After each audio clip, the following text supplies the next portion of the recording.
Welcome to Strength in the Numbers. My name is Andrew Codd, accountant, author, and commercial finance entrepreneur, and it's my job each week to bring you leaders in finance and business and deconstruct with them their real stories, insights, and hard-won lessons into practical advice on the key strengths and qualities you need to remain relevant in accounting and finance today, as well as the steps you can begin to take to elevate the impact you make to have a fun, successful, and rewarding career in accounting and finance. Now let's go over to the show.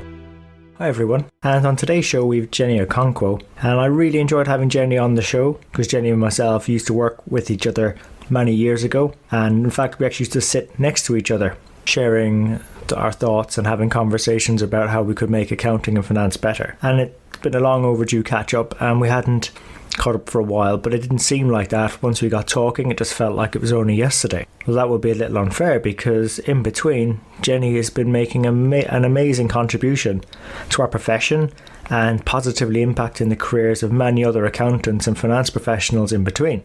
The thing is, Jenny's achievements are too long to call out on this introduction, so I touched on some of them in the show, and I also include the others on the show notes at sitnshow/podcast/004. And on this episode, we go into depth into Jenny's leadership role within BFAN, which she founded. It stands for the Black Female Accountants Network, whose purpose is to create career opportunities for female accountants of African and Caribbean origins. And we cover some of the really great initiatives that they're experimenting and mentoring and empowering them in our profession, improving our diversity, our inclusion, and we also get to talk about the positive impact it's making on the bottom line of the businesses they work in. For those interested perhaps in building a similar network, Jenny shares useful tips, ideas, and other useful thoughts on how to go about founding, building, and rapidly growing a support network of other accountants and finance professionals. We also get to talk about the benefits of being a consultant and her running her own business, and how to get this to a level where you get the appropriate work-life balance, and a very inspiring and intriguing story as to how her passion for our profession led to her start writing some articles on LinkedIn, and then how that opened up so many new opportunities and rewarding experiences for her later in her career. Unsurprisingly, given her level of achievements, Jenny's already highly qualified, holding an MBA, CGMA, CPA, FP&A and CMA designations. And you can connect with Jenny on her LinkedIn page, Jenny Okonkwo, or also learn more about her at her website, jennyokonkwo.com. And also, for those interested in finding out more about the BFAN network, their social media handle is at BFAN Network. Their website is www.bfannetwork.com. and their LinkedIn page is Black Female Accountants Network.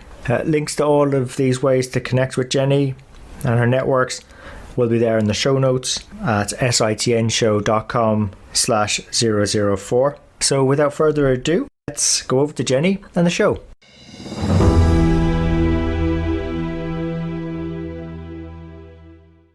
Jenny, welcome to the show. Thank you so much, Andy, and thank you so much for that very kind and generous introduction. It's so wonderful to have this opportunity to catch up with you again. I see this as a catch up and a great sort of reunion conversation with you, as well as sharing, the little that we know to our audience. Really excited. As I am too, Jenny. In finance and accounting, we have a lot of sort of time pressures on us. And our audience is probably wondering, where do you get all the time and energy to contribute so much inside and outside the workplace? I mean, how do you do it all? So I would say that I guess I've been blessed with the flexibility that consulting has given me, independent consulting. And the main reason that I went down that route was really to achieve some semblance of work-life balance. I think in the early part of your career, it's certainly good to be working in a corporate environment. It's important that you build that foundation of your finance and accounting expertise, get that root and branch experience. That gives you a platform then to go out, if you choose to, and basically work for clients, which means you can choose your hours more, you can choose the projects that you want to work on. And so that's really how I guess I've managed to get involved in some other projects, because I think when you become a consultant, you don't have a big job title. You don't necessarily have that sort of big status or big prestige. You come into a client and you're a doer. You're there to solve problems. And so it's finding those other avenues to make a difference. And so the article writing, the volunteering, both professionally and also personally with some of the charity things I've been involved in, has really been ways to make a difference and give back. Canada is very much an environment where the culture here is about giving back, making a difference, volunteering. As I mentioned to you before, Andy, the school kids here to graduate from high school, they have to demonstrate 40 hours of community volunteering. So that very much is in the fabric of the environment here. So I think coming here as an adult, I certainly really embraced that side of Canada's culture, because it fits my personality. It's within my comfort zone to help other people, share whatever I can to see other people succeed. And that's really why I do it. It's also a way to act as a role model as well to my own community. Trying to think of finance and accounting professionals out there sort of looking to do sort of similar types of volunteering. How do you get into volunteering in the first place? Sort of what steps could someone maybe looking to get into it actually go through? So that's a great question, and it's funny because I had this same discussion with one of my very, very good friends who started out, funnily enough, as a networking contact. I met her through networking, and she's become not just a great colleague, also a BFAN member, but also a trusted friend. And we were both having that conversation not so long ago, and really it's about putting yourself in a position where you can be found. So what do I mean by that? So if you take LinkedIn, which is what now, I don't know, probably approaching 500 million people, it's like a needle in a haystack. So, one of the things that I would advise people is to start making yourself known and being able to be found. Is you can do something really simple, and that's to write an article. Now, it seems very inconsequential. However, remember, if you're on LinkedIn, you must have already a certain following. Even if it's only a few hundred people, you're going to have, X number of connections.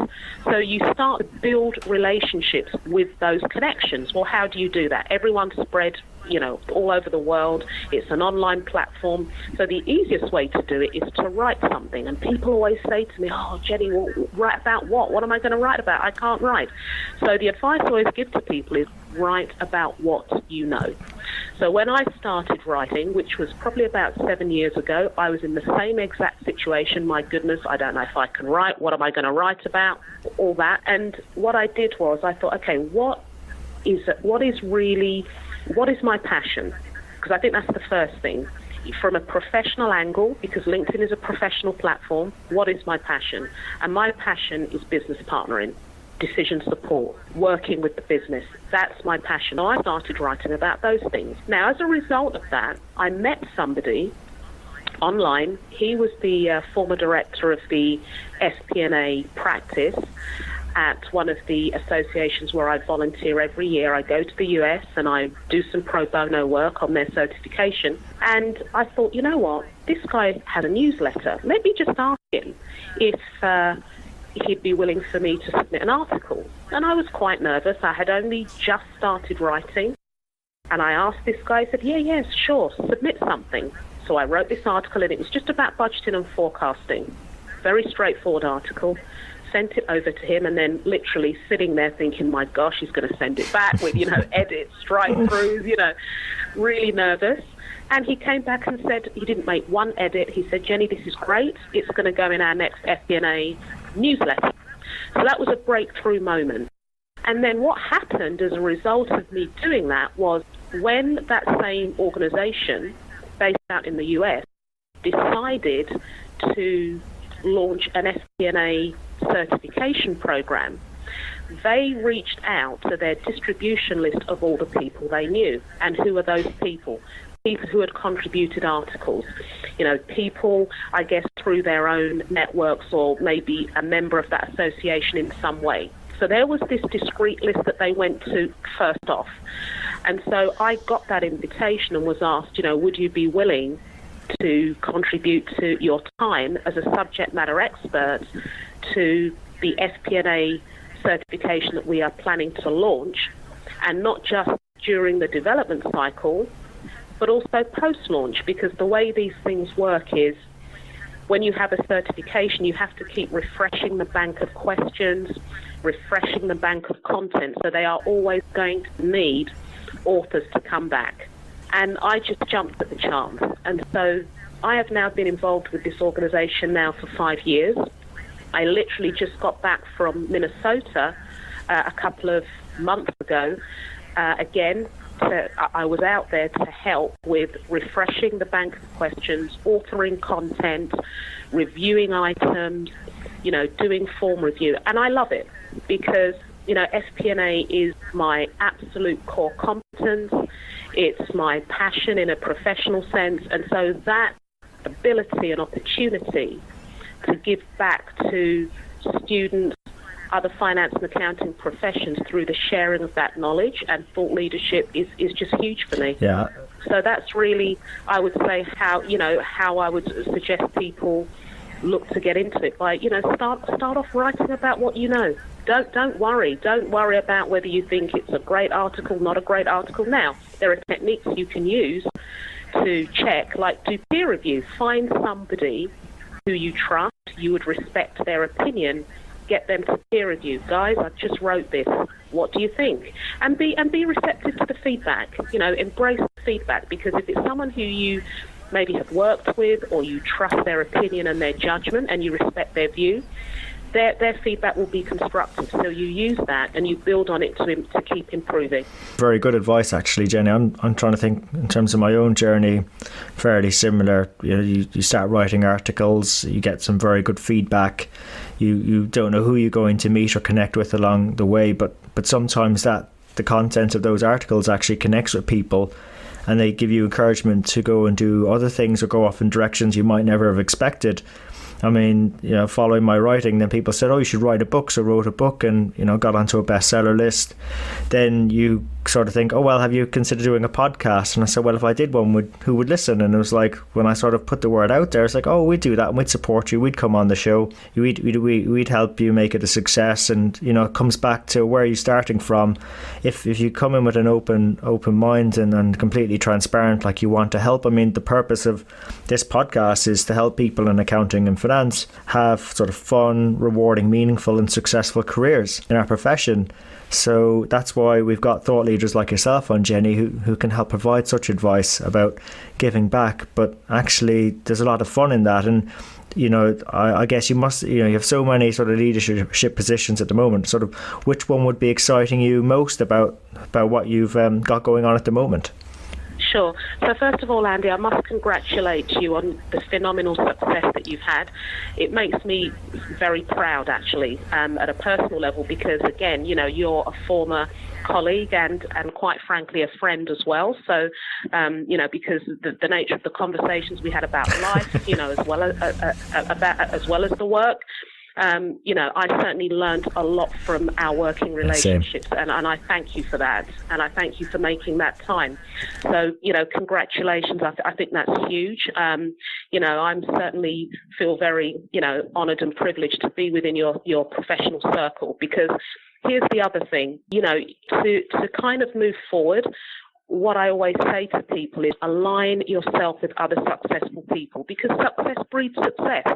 So, choose your networks carefully, choose your circles carefully, align yourself with other people who want to move forward, because that is encouragement for you.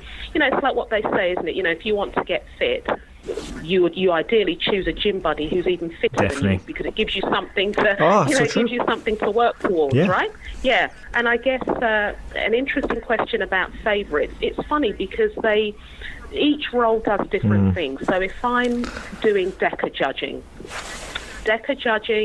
is with predominantly high school, grade 12, the ones, grade 11, grade 12, the ones that are sort of getting ready to go to university or college. And I also do it at the university level. So, that's a very different environment and a different space to say when I'm working with professionals, so professionals already in the workplace. So I guess each role does different things, and you're learning from each of those different experiences, because each of those give you a very different experience. So, when I'm judging high school students and I'm thinking, my goodness me, you guys need to come into the workplace because you guys are better than some of the people who've been working out there for years, and they'd have a lot to learn from you. So it's funny how you can just be exposed to such incredible creativity, innovation, professionalism for really individuals that are still quite young and are still in their formative years. And you learn from that. You learn things. When I was judging, I remember talking to one of the students about some apps which I'd never heard of. And they're like, oh, yeah, this can do this and this can do that. And that was great, because there's probably no other way I would have got that knowledge. And so each one of those things has a different offering. So it's really hard to talk about favourites. I think just in general, it's a passion. I would say what I'm probably involved in right now the most is probably still my work with the organisation that runs the FP&A certification, and then also setting up BFAN, because BFAN is only a year old, so we are still very much defining our proposition, defining our model, defining what spaces we want to work in, and that's really exciting. We have certain initiatives now that we're looking to put in place for 2018 around mentoring, job search, interviewing skills, article writing. We have a lot going on, and it's fascinating as well to see some of the breakthrough moments that we've had. So, for instance, just in our very short time of existence, which is just over a year, some ladies have written phenomenal articles they've never written before, and they've got great feedback on their articles. And, just to see people transform I can't tell you, Andy, it's such an amazing thing to see, that people think, my goodness, I wrote something and people liked it. And then some of the ladies now are getting involved in becoming mentors for CPA Canada. Again, ladies have stood up at the beginning of the meeting and said, you know what, I've never volunteered, never thought of volunteering, but someone reached out to me on LinkedIn and said, would you be my mentor? And that's really, these are the breakthrough moments that wouldn't necessarily have emerged or crystallized without the existence of BFAN. And that is very kind of heartwarming to all of us that are involved. I was really excited for another reason for bringing you on, and I actually was curious to find out more about BFAN, because the way I understood it was it's a great initiative. I think there's a perception, certainly when in accounting and finance, that we're very traditional, and a lot of our, I suppose, historical background has been very English speaking, and that just doesn't really feel representative of where business is going nowadays.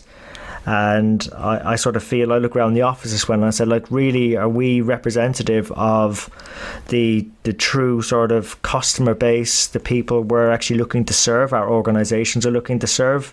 And that's why it was exciting getting you on, because I think the work you're doing with BFAN and some of those initial breakthroughs you're talking to make me feel really excited about the future. And this podcast is about diversity. It's about bringing people on from all parts of the world so they have a platform to share their experiences, because I'm a fundamental believer that we have the answers within our profession for us to be successful, no matter how disruptive all the digital changes and the work practices are changing around us. I think we have enough ability and skills that we can learn together to have a very prosperous, rewarding and successful future in our profession. So I'd love to sort of hear more about BFAN in particular. How is it going, I suppose, and also, where do you see it going in the next 12 months? Thank you, Andy. So, yeah, it's funny that you mentioned about looking at numbers and talking about diversity. The Canadian chapter of CGMA, Chartered Institute of Management Accountants, which both you and I are members of, they are a phenomenal organisation, and they hold phenomenal annual conferences. And the annual conference they had in 2016 was actually all around diversity and inclusion. And what I learned from listening to one of their speakers, who was the managing partner of talent human resources for Deloitte Canada, one of the things that she mentioned and what I learned from her was that McKinsey and some other researchers have actually reported and done some work in this area a few years back, and the reports that they have done indicate that if you have gender diversity within an organization, a firm's productivity goes up by 15%. If you have ethnic diversity, that productivity in terms of the impact to the bottom line of that firm, it jumps to 35%. And so what that report was indicating through what the lady was telling us, what the speaker was telling us, is that it's the diversity of thinking, it's the diversity of problem solving that comes when you have an inclusive workforce. Because at the end of the day, the beauty of finance and accounting is that it's a common language.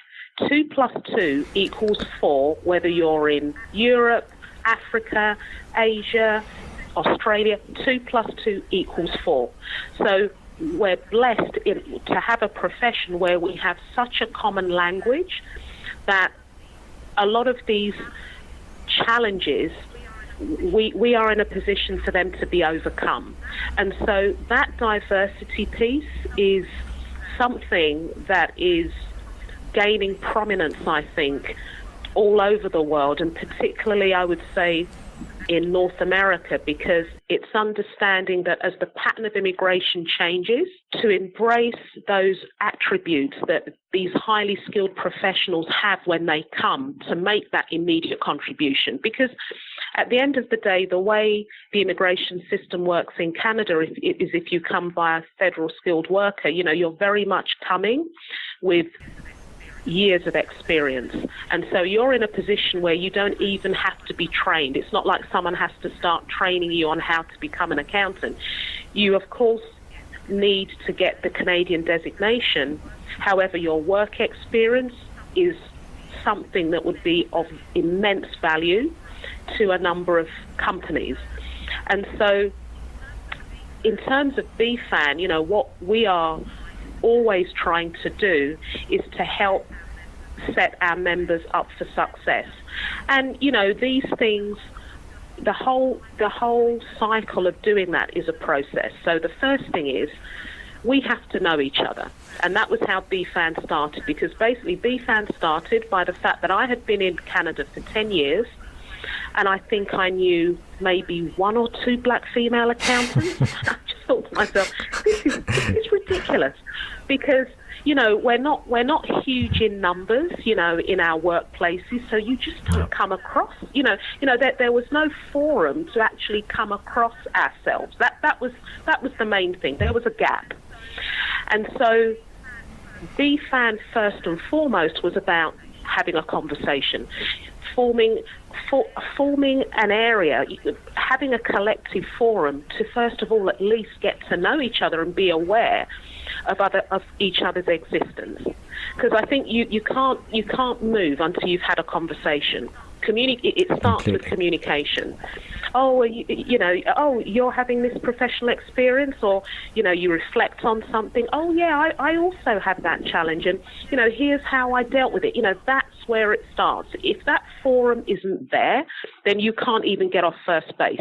And then what we have now been doing is building on that. So the first thing was, okay, we need some critical mass.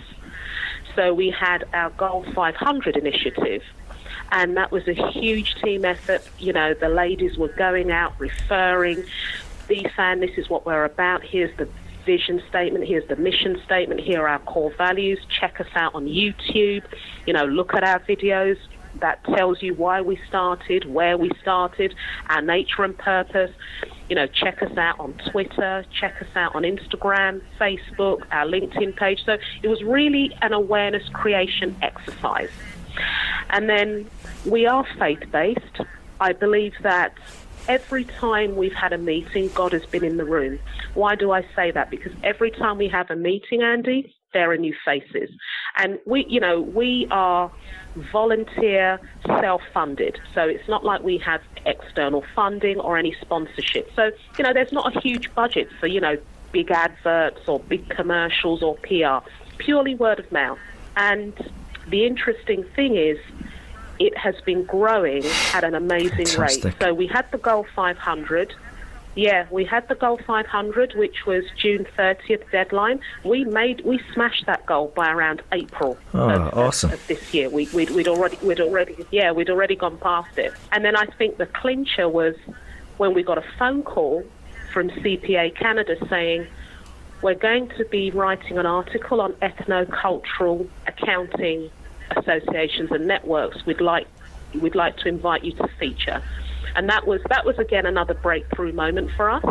I went back, I spoke to the ladies, and I said, do we want to do this? Do we think we're ready to do it? Because I was a little bit cautious, because it's like, okay, we haven't even been around for a year. What are we going to talk about in this article? We haven't, how much have we accomplished? So, there's always that little bit of caution with me, and thankfully there are ladies in the group who are very encouraging and saying, Jenny, we've got to get out there. It was phenomenal exposure that will help us no end. And I was so glad for their advice and encouragement. And so we got featured. The CPA Canada journalist actually phoned and asked to come to our next meeting. She said it would be helpful because she can really get the whole vibe and atmosphere of the meeting. And we said, absolutely, come on down. And we made sure we brought our A game to that meeting. Well, we bring our A game to every meeting, and that was a really, really encouraging and positive experience, because we have now gone from knocking on people's doors, like door-to-door salesmen, come join us, to people knocking out on our door now saying, can we come in? We like the sound of what you're trying to do. And so in terms of what you were saying about the outlook for the next 12 months, and we have speakers coming in who are offering services in the things that we're looking at. So for instance, we've just established a resume working committee. We've established a group mentoring committee. We already have a committee around ICANN 2017, although next year it'll be ICANN 2018. ICANN stands for Interactive Career Advice and Networking.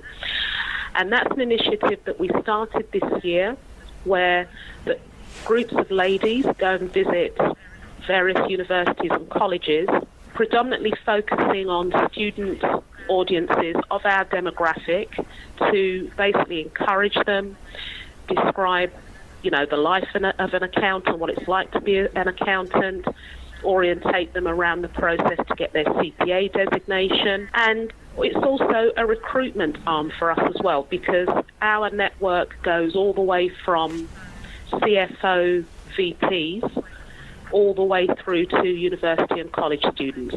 And so we have a very wide-ranging membership. So you may ask, why do we have such a wide-ranging membership? And so the reason is that we're looking to build a legacy. No one person has all the answers, and no one person lives forever. So if we build a legacy and essentially build in succession planning, because as those young ladies come out of college, come out of university, come into the workplace, they in turn can turn around and give back to future college and university students. So that's really the culture and the environment that we are looking to develop and instill. And so with that, of course, there are associated challenges, because you have to segment the network and say, okay, well, this will be appealing to this group, this will be appealing to this group. So there are certain things where, you can't adopt a one-size-fits-all approach. And that challenge, though, is a very interesting challenge and a very interesting what's the word I'm looking for, personal development and growth opportunity, just in terms of embracing that diversity. Because the funny thing is, we talk about diversity and the ladies laugh, and I say, it's funny because we are diverse. Yes, we are. We all come from Black African, Black Caribbean heritage, but we're still diverse in terms of, who was born in Canada, who was educated in Canada, who was born outside of Canada, length of work experience, university or college attended. Diversity means so much more than just skin colour, and I think a lot of people forget that. It means so much more. So you could be in what you think is a homogenous group, but then once you start working in the detail, like I was explaining to you just now about the fact that we have people at different levels in their careers or still studying, or maybe they're now CPA candidates, that is a form of diversity. So we have some, interesting thoughts and ideas and plans that we are going to be working on in the next 12 months. Look, it sounds like it's going to be a really exciting, interesting next 12 months. There's any of our listeners who would be interested in sort of getting involved and finding about more, where's the best place to go check BFAN out? Absolutely. So our social media handle is at BFAN Network, which is BFANNETWORK. We also have our website, which is www.bfannetwork, spelt the same way, .wordpress.com. We also have our LinkedIn profile page, which is Black Female Accountants Network.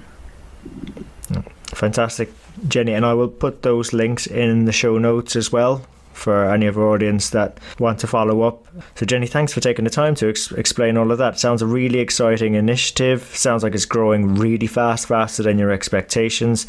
And I'm really looking forward to hearing more and seeing some more of its successes into 2018 as well. So best of luck with where it's all going. Thank you, Andy. And I'm just wondering, diversity is key for our profession, but would there be any other values or qualities we should be looking for to develop in accounting and finance so we're better positioned to add more value in the future to our business partners? Yes, I think we have to embrace uncertainty. I think our profession, because of its pure nature, like what we were talking about before, 2 + 2 = 4, I think we have to develop a mindset where we have to understand that sometimes 2 + 2 might equal 3.5, or sometimes 2 + 2 might equal 4.5. So what do I mean by that? If you think about the way people are wanting to embrace other forms of data source. So I think in the past, we'd always been very comfortable with the fact that, we would work with data that was just in-house. We had full control of it. However, with the world becoming so dynamic and so global now, we are in a situation where we do have to consider external data sources, which gives us a sense of discomfort as accountants because we haven't got that automatic reconciliation capability, right? Because anything we get our hands on, we want to make sure that we can reconcile it back to a familiar source. And so what I'm finding is that more and more we have to develop that capability to perhaps make some more qualitative and anecdotal type judgments just based on the mass of additional data sources that are out there. If you think of everything to do with big data, the cloud, the internet. And so that I know is an area where there is still work for us to do in terms of just developing a more flexible mindset about, okay, here is what we understand because we've developed it in-house, we know where it's come from. However, if there are other influences that we see outside of our organisation based on these data sources that are external to our organisation, it's somehow developing a capability to perhaps take a little bit from that and overlay our internal information to just give a more global view. And that's something that we are still to embrace. Because I think the big challenge is understanding with big data, what bits do you look at? There's mining tools out there, but it's so much and it's a lot of it is quite complex. It's understanding how to take the pieces that are pertinent to your organisation. So that's really something I think we need to think about, because the world is becoming more uncertain. And so we as accountants need to embrace that culture change of dealing with a certain amount of ambiguity and uncertainty. And, the challenge with that is, of course, we've still got to maintain corporate governance. We've still got to maintain integrity over the numbers, make sure it passes the audit. So by no means is this an easy challenge, and yet it's something that I think we have to focus on and work out how we do it. I draw great encouragement, Jenny, from how we've developed historically. We've been through a number of industrial revolutions and we're still here now. We just have all this complexity, the globalized nature of our businesses, and yeah, that's going to lead to a lot of ambiguity. I think, sometimes when we expect things to add up, 2 + 2 = 4, we're just going to have to get used to it, maybe failing a bit more than what we have been, and learning from those failures so we can move on even stronger. And that's going to be quite challenging for our profession to grasp, I believe, because we're not really used to failing. We're used to being the accurate and the reliable ones. And I guess maybe accept the fact that we're really, when it comes to the things that we do very well, the governance, the integrity, the audits, I think we'll always do those things well. It's just, if we are going to continue to remain relevant to our businesses, we're going to have to sort of stepping into these more uncertain areas with the extra ambiguity, with the extra volatility and complexity. And, we've had the successes in the past of taking complex things like business models and translating them into a common financial language. I'm sure we can figure this out. And I'm more and more encouraged as I do more of these podcasts with great guests like yourself, that we're taking steps in the right direction. So, I'm fairly optimistic about it, and I hope that provides encouragement to people, as well as your words provide encouragement to people that we can do this. Otherwise, from a career perspective, are we going to have a rewarding, meaningful, successful career? I don't know, unless we do embrace the uncertainty, as you say. I think you're absolutely right, Andy, and I totally agree, because here's the other side to this.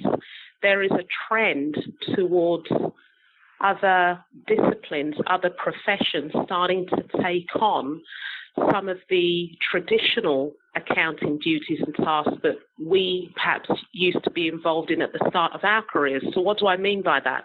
So more and more I'm seeing sales professionals, marketing professionals, human resources professionals who are actively going out and getting their MBAs, making sure that a significant component of those MBA programs contain finance and some accounting, so that they can come back into their organizations and assume P&L responsibility, assume budget responsibility.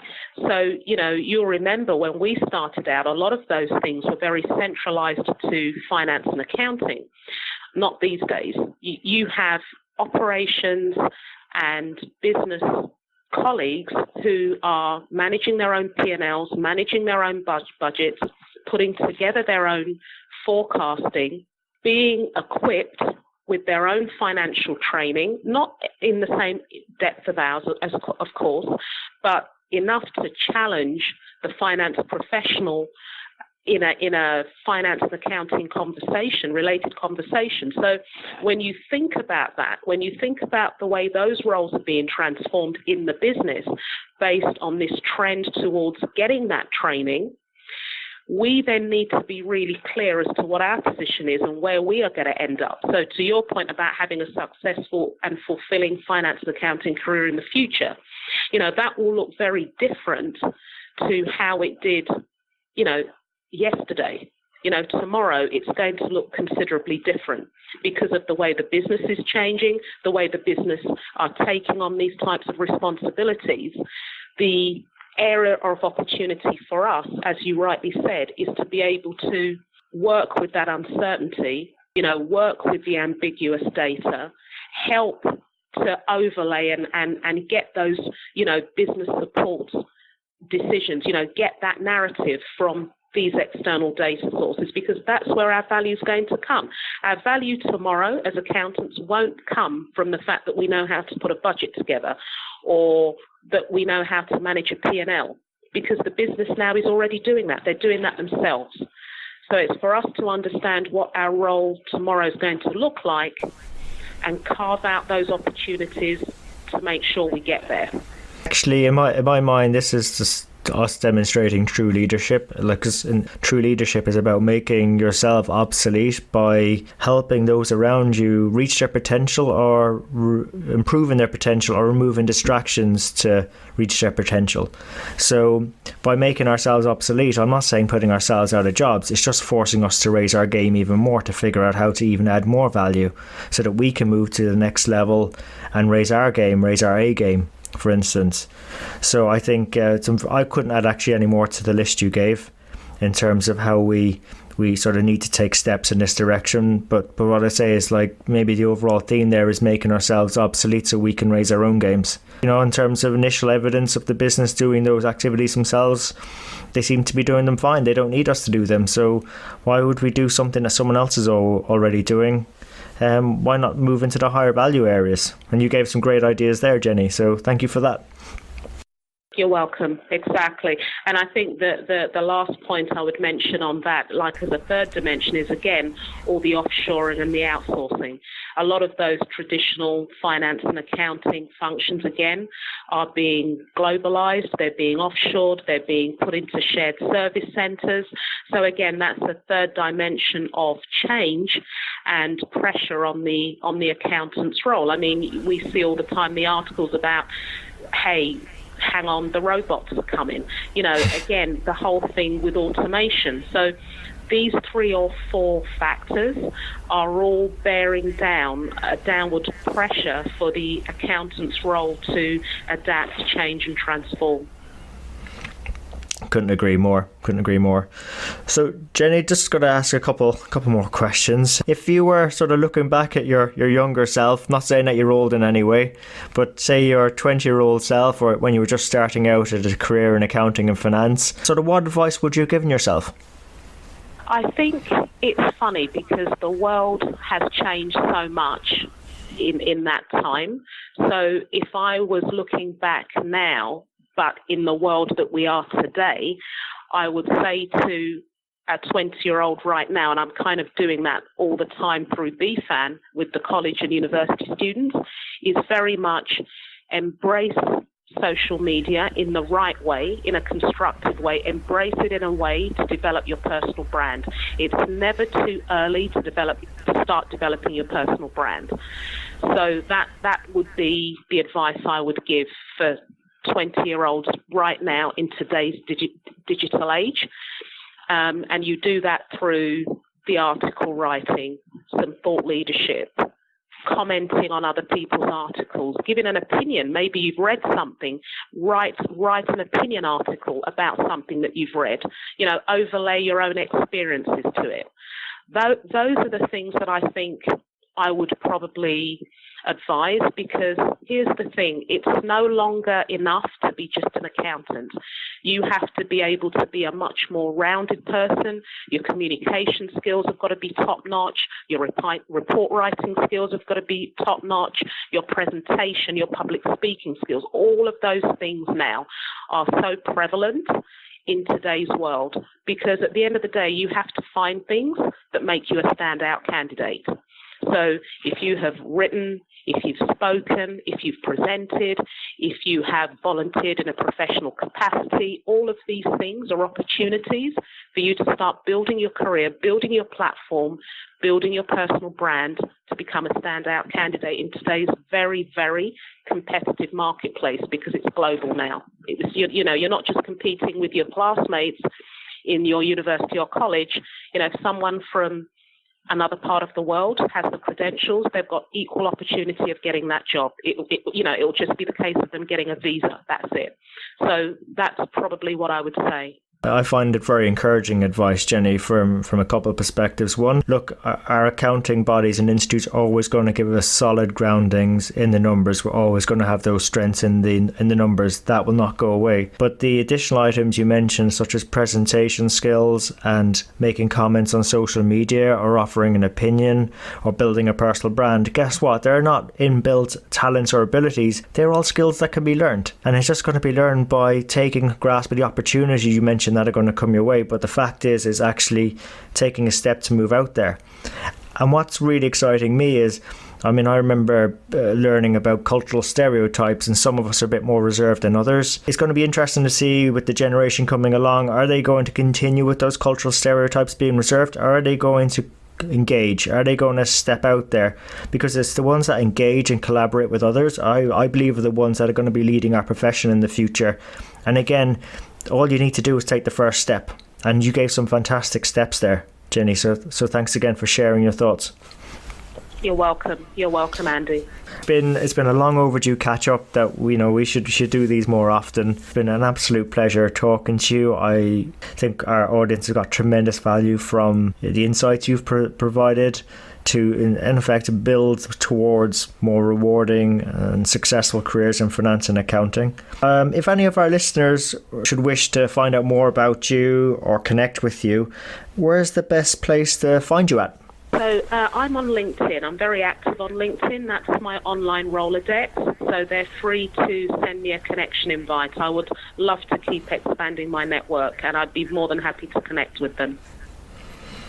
Excellent. And I will add those contact details on LinkedIn in the show notes as well, Jenny. So look, thanks again so much for investing time with us today. Look, you've been a great guest, and your time and your thoughts have been very much appreciated. Thank you, Jenny. Thank you very much, Andy. It was an absolute pleasure, and thank you so much for the opportunity. I've really enjoyed it. So there you have it. Hope you enjoyed today's show. If you'd like to know more about our guests today, their bio, and follow up on the resources mentioned during the show, you can find all the relevant links and more at sitnshow.com. There you'll also be able to get access to earlier shows, read the latest blogs. There's also an opportunity to subscribe to our newsletter, which will give you heads up as to when the next show is coming out, latest events, news, and anything that's going to be relevant to help you have a fun, rewarding and successful career in finance and accounting. And just before you go, we really appreciate your feedback. If there's something we can do better on the show, something that's not working, or something you'd like to see, even a guest you'd like for us to invite onto the show, someone who you think might be able to benefit you more and also the rest of our community, please let me know. You can email me. I'm at andrew@sitnshow.com, or feel free to connect with me on LinkedIn. Just drop me a message so I know how you found me and we can connect. And really, it's our community that'll make the show. If we keep engaging and driving each other on, we'll keep on building our strength in the numbers. When all is said and done, if we can do the numbers better and finance better, we'll create more opportunities for ourselves, our friends, our families, our communities and our businesses. So until next time, have a good rest of the week, take care, and let's keep building our strength in the numbers.